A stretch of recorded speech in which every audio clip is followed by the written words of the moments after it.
So I've been asked to show my kitchen at the Barndominium, and I guess the reason why is because I custom designed a couple of different features within the kitchen. And it was only because of the fact for the last 6 years, I've lived in kitchens that I didn't have any opportunity to design or have a say-so in how they were designed because we rented. So when we decided to build the Barndominium, my husband was like, okay, you can, pretty much do whatever you want to do to the kitchen. But little did he know how much I was actually going to do in such a small space.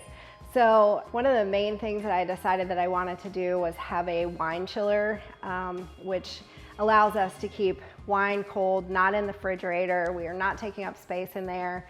We can keep beer, we can keep sodas and just other types of soft drinks and ciders and things like that in there. So that was one of the big things that I did. We don't use the microwave very often.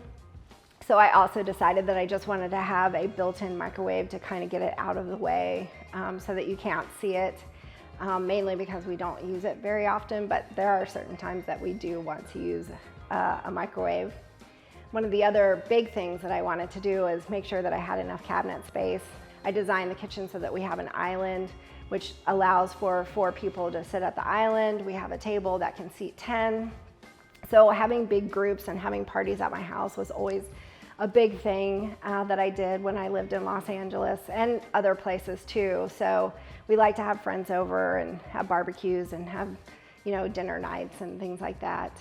So having that type of space was really important to me.